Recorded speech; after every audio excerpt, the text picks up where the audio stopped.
Find the domain of function F x. तो बच्चों यहाँ पे एक फंक्शन एफ एक्स गिवन है, इसके डोमेन को हमें कैलकुलेट करना है। अगर एफ एक्स को ऑब्जर्व करें तो ये सम ऑफ टू फंक्शन के फॉर्म में गिवन है। तो एफ एक्स के डोमेन को हम लोग कैसे कैलकुलेट कर पाएंगे? देखो, अगर रूट ऑफ साइन एक्स यहाँ पे इसको हम लोग मान लें कोई फंक्शन f1x और root of 16 minus X square को कोई दूसरा फंक्शन मान लें हम लोग f2x, तो ये जो गिवन फंक्शन fx है वो सम ऑफ f1x एंड f2x के फॉर्म में दिया गया है। तो अगर हमें fx के डोमेन को कैलकुलेट करना है तो सबसे पहले f1x के डोमेन को कैलकुलेट करना होगा।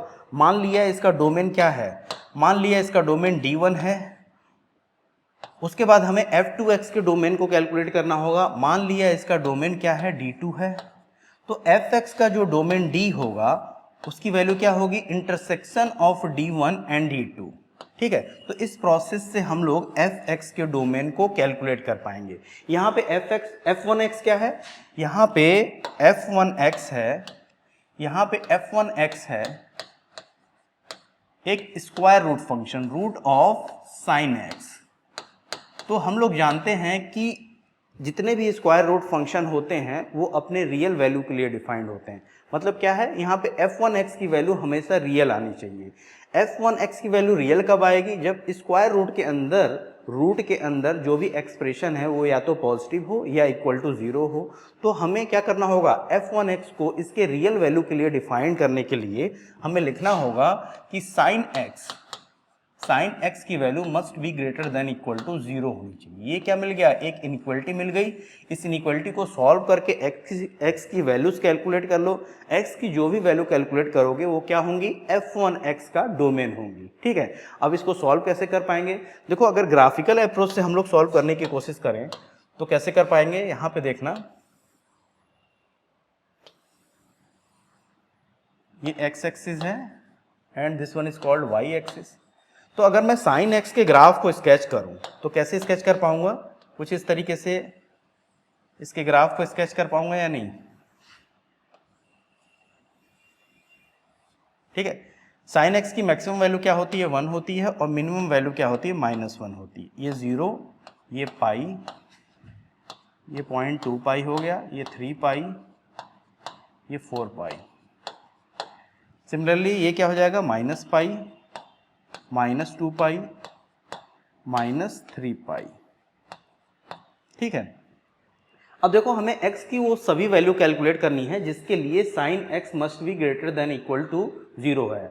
तो ग्राफ को ऑब्जर्व करके हम लोग कैलकुलेट कर सकते हैं। देखो, 0 से पाई के बीच sine x must be greater than equal to 0 है। सिमिलरली 2 पाई और 3 पाई के बीच है। ऐसे ही क्या होगा, 4 पाई एंड 5 पाई के बीच होगा। इधर की तरफ -2 पाई और -पाई के बीच है। ऐसे ही -4 पाई और -3 पाई के बीच है। तो सबसे पहले हम लोग क्या करेंगे, अपना सॉल्यूशन फर्स्ट पहली साइकिल के लिए लिखेंगे। मतलब 0 और 2 पाई के बीच हम अपना सॉल्यूशन लिखेंगे। हम लोग जानते हैं कि जितने भी साइन फंक्शन होते हैं वो क्या होते हैं, पीरियोडिक फंक्शन होते हैं और अपनी वैल्यू को हर एक 2 पाई के बाद रिपीट करते हैं। ठीक है, तो जो इसका सॉल्यूशन आएगा वो इनफाइनाइटली मैनी सॉल्यूशंस होंगे। ठीक है, बहुत सारे सॉल्यूशंस होंगे। तो सबसे पहले हम लोग क्या करेंगे, 0 और 2 पाई के बीच सॉल्यूशन लिखेंगे। उसके बाद इसको जनरलाइज्ड फॉर्म में लिखेंगे कि n साइकिल के लिए सॉल्यूशन क्या होगा। ठीक है, तो अगर मैं 0 और 2 पाई के बीच सॉल्यूशन लिखने की कोशिश करूं तो मैं क्या लिखूंगा, यहाँ लिखूंगा sine x must be greater than equal to 0 है। तो x की वैल्यू क्या होनी चाहिए, x बिलोंग्स टू क्या होना चाहिए, क्लोज इंटरवल 0 से पाई होना चाहिए या नहीं? यहाँ पे देखो, 0 से पाई के बीच फर्स्ट साइकिल के लिए अगर मैं सॉल्यूशन लिखूं तो 0 और पाई के बीच sine x must be greater than equal to 0 होगा, क्लोज इंटरवल 0 और पाई के बीच। ठीक है, ऐसे ही अगर मैं जनरलाइज फॉर्म में लिखने की कोशिश करूं तो जनरलाइज फॉर्म में कैसे लिख पाऊंगा, मुझे जस्ट क्या करना होगा, जो एंडिंग पॉइंट 0 और पाई हैं उनमें क्या ऐड करना होगा, 2n पाई ऐड करना होगा। तो मैं कैसे लिखूंगा इसको, x belongs to 0 plus 2n pi plus 2n pi. ठीक है, इस तरीके से मैंने जनरलाइज फॉर्म में इसके सॉल्यूशन को लिख दिया। ठीक है, तो x की इन वैल्यूज के लिए हमेशा sine x must be greater than equal to 0 होगा और x की यही वैल्यूज क्या होंगी, f1x का डोमेन होंगे। ठीक है, इतनी बात समझ में आ गई। तो हम लोगों ने f1x के डोमेन को कैलकुलेट कर लिया। सिमिलरली हमें क्या करना होगा, f2x के डोमेन को कैलकुलेट करना होगा। f2x क्या है, यहाँ पे जो f2x है वो क्या है, वो भी एक स्क्वायर रूट फंक्शन है, root of 16 minus X square.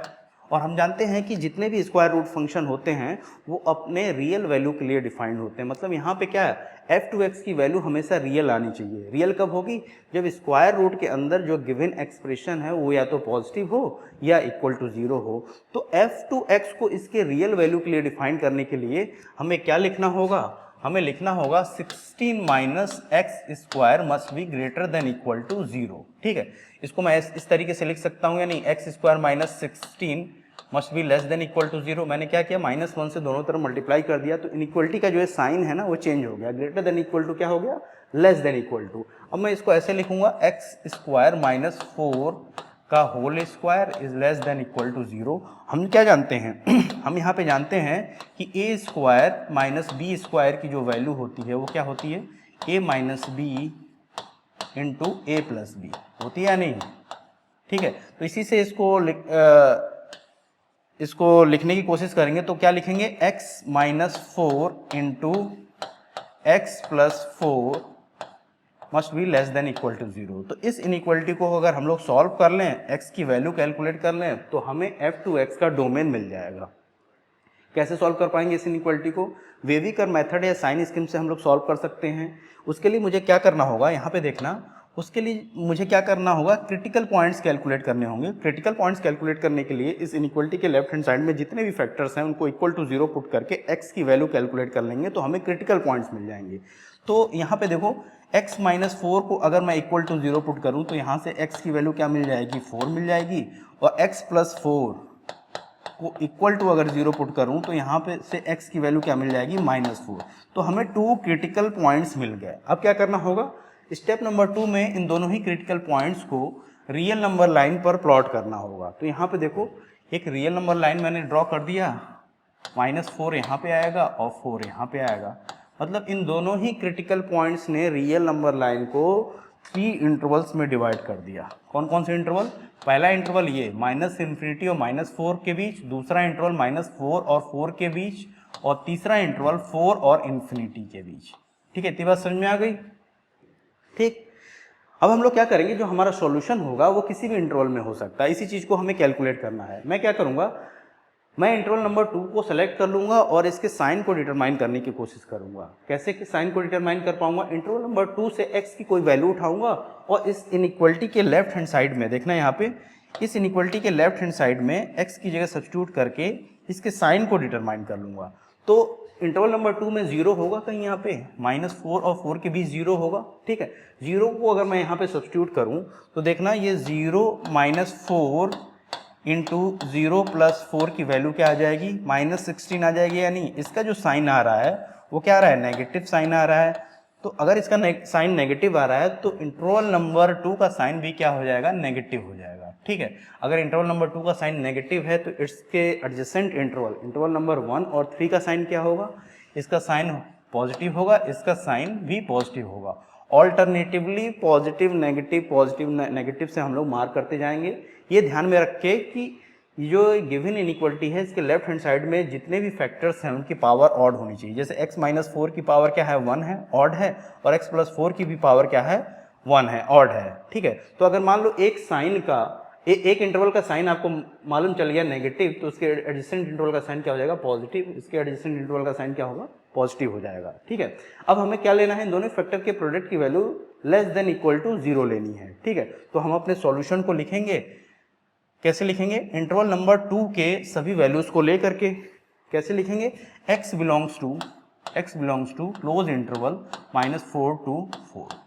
ठीक है, हम लोगों ने -4 और 4 पे क्लोज इंटरवल क्यों लगाया, मतलब -4 और 4 को सॉल्यूशन में क्यों इंक्लूड किया, क्योंकि -4 और 4 पे प्रोडक्ट ऑफ इन दोनों ही फैक्टर की वैल्यू क्या आ रही है, इक्वल टू 0 आ रही है। ठीक है, तो ये जो निकल के आया x की ये वैल्यूज क्या होंगी, x की ये वैल्यूज होंगी f2x का डोमेन होंगी। ठीक है, अब हमें क्या लेना है, मतलब ये जो वैल्यूज मिली हमें मिली d2 की वैल्यू, और ये जो वैल्यू मिली हमें ये वाली, ये हमें किसकी वैल्यू मिली, D1 की वैल्यू मिली। ठीक है, मतलब हमने फंक्शन f1x और एंड f2x के डोमेन को कैलकुलेट कर लिया। अब इन दोनों ही का इंटरसेक्शन लेना है। ठीक है, तो ये देखो, अगर मैं फंक्शन f2x के डोमेन की बात करूं तो -4 और 4 के बीच है, तो -4 कहाँ पे आएगा रियल नंबर लाइन पे, कहीं यहाँ पे आएगा या नहीं, देखना -पाई -3.14, तो -4 कहीं यहाँ पे आएगा, यहाँ पे -4 आएगा, और 4 कहाँ पे आएगा, पाई की वैल्यू 3.14, 4 यहाँ पे कहीं आएगा। ठीक है, 4 यहाँ पे आएगा। तो अगर मान लो हम लोग इंटरसेक्शन लें इन दोनों का, तो ये कॉमन एरिया हो जाएगा और ये वाले एरियाज कॉमन हो जाएंगे। ठीक है, तो हम लोग क्या लिखेंगे, हम लोग लिखेंगे x बिलोंग्स टू, देखना यहाँ पे -4 से -पाई, क्लोज इंटरवल -4 से -पाई यूनियन, ये क्या हो जाएगा 0 से पाई, 0 से पाई। ठीक है, ये जो हमारा निकल के आया है, ये क्या आया, intersection of D1 and D2, और यही जो वैल्यूज होंगी वो क्या होंगी, फंक्शन f(x) का डोमेन होंगी, यानी D होंगी। यही जो वैल्यूज होंगी क्या होंगी, D होंगी, is equal to D1 intersection D2। ठीक है, तो इस तरीके से हम लोग क्या कर सकते हैं, इस गिवन फंक्शन f(x) के डोमेन को कैलकुलेट कर सकते हैं। और ये एक प्रोसेस है जिसकी हेल्प से हम लोग क्या कर सकते हैं, इसके डोमेन को कैलकुलेट कर सकते हैं। नेक्स्ट प्रॉब्लम देखते हैं। नेक्स्ट प्रॉब्लम क्या है,